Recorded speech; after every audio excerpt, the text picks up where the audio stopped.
വളരെ പ്രശസ്തമായിട്ടുള്ള ധ്യാനലിംഗം ജഗ്ഗി വാസുദേവിൻ്റെ സദ്ഗുരുവിൻ്റെ ധ്യാനലിംഗത്തിൽ രസശിവലിംഗങ്ങളും അതുപോലെ തന്നെ രസം ഓരോ പ്രതിഷ്ഠയുടെയും നട്ടെല്ലായിട്ട് രസം പ്രതിഷ്ഠിക്കുകയൊക്കെ ചെയ്തിട്ടുണ്ട്. റോഡ് ആയിട്ട് മെർക്കുറി റോഡുകളൊക്കെ അവർ അതിനകത്ത് യൂസ് ചെയ്തിട്ടുണ്ട്. അപ്പോൾ അവിടെയൊക്കെ പോകുന്നവരും അതിനെക്കുറിച്ച് പഠിക്കുന്നവരും ഒക്കെ എൻ്റെ അടുത്ത് വന്ന് ചോദിക്കാറുണ്ട്, എന്തുകൊണ്ടാണ് ശിവലിംഗത്തിൽ രസം ഉപയോഗിക്കുന്നത്, അതേപോലെ തന്നെ ഈ പ്രതിഷ്ഠകൾക്കൊക്കെ എന്തിനാണ് രസം ഉപയോഗിക്കുന്നത് എന്നുള്ളത് ചോദിക്കാറുണ്ട്. അതൊരു പ്രതിഷ്ഠയുടെയൊക്കെ ഭാഗമാണെന്ന് പറഞ്ഞ് ഒഴിവാക്കാൻ നോക്കിയാലും അപ്പോൾ അടുത്ത ചോദ്യം, നമ്മുടെ ക്ഷേത്രങ്ങളൊന്നും അങ്ങനെ, നമ്മുടെ താന്ത്രികപരമായിട്ടുള്ള കേരളീയ ക്ഷേത്രങ്ങളൊന്നും അങ്ങനെ രസശിവലിംഗങ്ങളോ ഒന്നും അല്ലല്ലോ എന്ന് പറയും.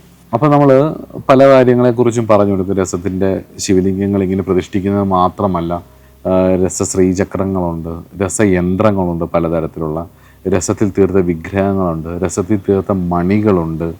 അപ്പോൾ അങ്ങനെ പലതരത്തിലുള്ള കാര്യങ്ങൾ, രസത്തിൽ തീർത്ത മാലയുണ്ട്, പലതരത്തിലുള്ള കാര്യങ്ങൾ ഈശ്വരോപാസനയ്ക്കായിക്കൊണ്ട് ഇവർ ഉപയോഗിക്കും. ഇതെങ്ങനെയാണ്, ഇവിടെ നിന്നാണ് ഇതിൻ്റെ തുടക്കം എന്നുള്ളത് നമുക്കൊന്ന് നോക്കാം.